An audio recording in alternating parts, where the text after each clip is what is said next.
الحمدللہ، میرا واسطہ اور رابطہ اس رب سے ہے جو مانگنے سے پہلے ہی عطا کر دیتا ہے۔ یا اللہ، مجھے ایسا نمازی بنا دے کہ پھر نماز پڑھے بغیر میرا گزارا نہ ہو، آمین۔ یا اللہ، میری سن لے، مجھے چن لے، سیدھے ہو جائیے اس سے پہلے کہ یہ لکیر سیدھی ہو جائے۔ اے اللہ، مجھے بری عادتوں، برے کاموں، بری خواہشوں اور بری بیماریوں سے بچا، آمین۔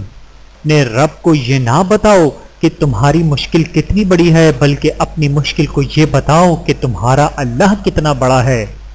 مر کے اپنی ہی اداؤں پہ امر ہو جاؤں، ان کی دہلیز کے قابل میں اگر ہو جاؤں، ان کے راہوں پہ مجھے اتنا چلانا یا رب کہ سفر کرتے ہوئے گرد سفر ہو جاؤں، ضرب دوں خود کو جو ان سے تو لگوں لاتعداد، وہ جو مجھ سے نکل جائیں تو صفر ہو جاؤں، آرزو اب تو مظفر جو کوئی ہے تو یہ ہے، جتنا باقی ہوں مدینے میں بسر ہو جاؤں، آمین۔ اے میرے رب، مجھے ہر اس چیز اور شخص سے دور رکھ جو مستقبل میں میرے لیے دکھ اور پریشانی کی وجہ بنے، آمین ثم آمین۔ درد اللہ سے بانٹ لو تو روح کو بھی سکون آ جاتا ہے۔ کسی گناہ کا عام ہو جانا اسے حلال نہیں کر دیتا، بلکہ عذاب الہی کا خطرہ مزید بڑھا دیتا ہے۔ موت انسان کو مار دیتی ہے، لیکن اچھے لوگ ہمیشہ زندہ رہتے ہیں، لوگوں کے دلوں میں، لفظوں میں اور دعاؤں میں۔